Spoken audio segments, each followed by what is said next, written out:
Saudara, Polda Metro Jaya dan Polres Jajaran telah mengungkap 10 dari 13 laporan polisi terkait begal sepeda yang diterima dalam kurun waktu September hingga November 2020.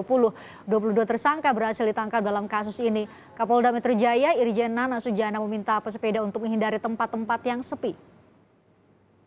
Saya harapkan juga mencari rute yang aman untuk bersepeda, hindari tempat sepi ataupun saya harapkan tidak bersepeda pada malam hari lagi.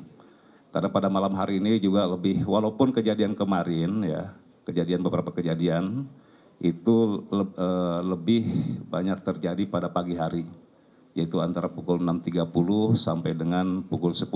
Ini dari laporan polisi yang kita terima. Oke, kalau Kapolda Metro Jaya minta untuk menghindari tempat-tempat yang sepi, tapi juga kalaupun hanya sekadar untuk memarkirkan sepeda juga bisa hilang, potensi hilangnya juga besar, Pak Yogo. Jadi apa yang seharusnya dilakukan Pak Yogo untuk bisa mencegah jangan sampai kita ada tindakan kejahatan di jalanan, dan juga parkir pun jangan sampai hilang begitu? Oke, pertama ada 3 penjelas. Yang pertama dari aspek korban. Apakah korban melakukan penjagaan dengan baik? Misalkan menggunakan kunci ganda, ada sistem alarm, ada CCTV di rumah, itu untuk mencegah sepedanya hilang. Tapi juga untuk penyerangan sepeda di jalanan juga harus kita lihat. Dia bawa apa sih gitu? Bawa HP yang mereknya mahal, bawa dompet dengan jumlah uang yang banyak. Karena gitu pelakunya sendiri sudah mengidentifikasi ya, calon korban? Nah itu betul sekali, ada rasionalisasi dari pelaku kejahatan untuk melihat siapa yang akan saya jadikan korban. Dia akan melihat itu. Target sasarannya dari tampilan pesepedanya, dari merek sepeda menjadi aspek penentu. Itu dari aspek korban yang potensial. Yang kedua dari aspek pelakunya. Pelakunya siapa sih? Nah itu kita identifikasikan. Biasanya anak muda, laki-laki, tidak punya pekerjaan, atau pelakunya adalah anak-anak untuk mencari kesenangan. Biasanya kalau sudah dijual sepeda itu dapat uang, itu biasanya digunakan untuk mabuk-mabukan atau menggunakan bahan-bahan narkotika atau apapun yang dibuat kesenangan, atau itu jadi aspek potensial pelaku. Jadi pelaku itu akan ada di mana ia berada dan dia akan melakukan analisis lingkungan. Apakah dijaga polisi atau tidak?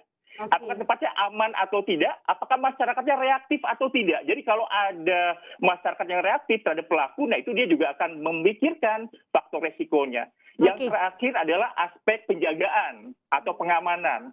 Apakah polisi 24 jam menjaga tempat-tempat yang digunakan para sepeda gitu ya? Apakah ada CCTV, apakah juga ada aplikasi yang bisa memudahkan ketika ada kejahatan, itu bisa dilaporkan dengan cepat, sangat reaktif. Jadi penjagaan tadi menjadi penting supaya pelaku tadi tahu. Jadi kalau sudah ada korban yang potensial, pelaku potensial, lalu kurangnya penjagaan, maka kejahatan akan terjadi. Maka itu dilihat sebagai peluang yang besar begitu ya? Jadi saling berkaitan antara korban, pelaku, dan proses pengamanannya. Yang pertama kita lihat aspeknya adalah aspek pesepeda yang mengalami kekerasan. Dicuri uang dan HP-nya. Kalau sepedanya dibawa agak rumit sebenarnya. Jadi memang agak jarang sepedanya diambil. Tapi yang kedua adalah faktor pencurian sepeda di lingkungan perumahan. Itu juga terjadi.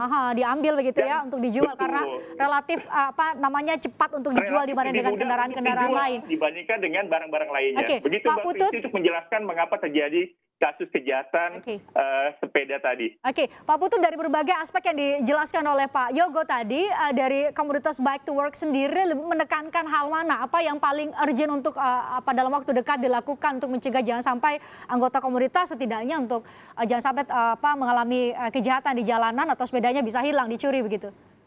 Ya, selalu kami lakukan himbauan, edukasi, saling mengingatkan kawan-kawan semua. Ketika kita keluar rumah, apapun tujuannya, maka harus selalu kita pikirkan potensi apa yang sekiranya akan menimpa kita.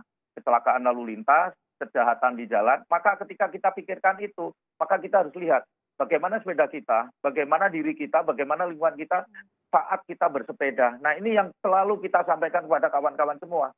Tadi 2 kawan yang di wawancara Kompas, itu tadi pagi kebetulan saya melihat wawancaranya itu di Bundaran HI, kebetulan saya ada di sana. Itu betul sekali bahwa kita harus usahakan membawa barang-barang berharga, kalaupun membawa harus kita pintar-pintar menyimpan dan jangan sampai membuat orang itu menjadi melihat apa yang kita bawa begitu. Jadi balik lagi ke kita, jangan sampai penampilan kita, apa yang kita bawa itu mengundang ya dalam tanda petik orang untuk bertindak jahat. Nah, ini selalu kita sampaikan. Tapi paling penting adalah kewaspadaan ketika kita melakukan kegiatan bersepeda ini. Jadi ketika ada indikasi kejahatan, ya segera minggir saja. Tapi kadang-kadang ini kan juga susah juga ya. Kadang-kadang kejahatan juga di dalam beberapa CCTV yang kita sama-sama lihat itu ya cepat sekali kejadiannya kan begitu. Jadi paling penting adalah selalu memikirkan apa yang akan terjadi pada diri kita sehingga kita jauh lebih siap begitu. Oke, Jadi kewaspadaan itu menjadi jangan menggampangkan. kewaspadaan menjadi faktor penting karena potensi mengalami kejahatan tentu dialami oleh siapapun, bukan begitu ya Pak Yogo? Iya. Ya, tidak mengenal waktu dan tidak mengenal target korban gitu. Oke. Siapa saja bisa. Dan Siapa waktunya saja bisa, kapan siapa saja bisa kewaspadaan kembali untuk menjaga diri sendiri dan orang-orang di sekitar, setidaknya itu yang menjadi faktor kunci untuk kita mencegah jangan sampai menjadi korban kejahatan. Terima kasih Kriminolog Universitas Indonesia Pak Yogo Trihendarto dan juga Ketua Umum Komunitas Bike to Work Putut Sudaryanto sudah berbagi bersama kami di Sapa Indonesia Malam Edisi kali ini. Terima kasih, salam sehat selalu untuk Anda berdua, untuk Anda juga pemirsa. Terima kasih sudah menyaksikan Sapa Indonesia Malam Edisi kali ini. Saya Christian Grich, pamit undur diri. Terima kasih, sampai jumpa.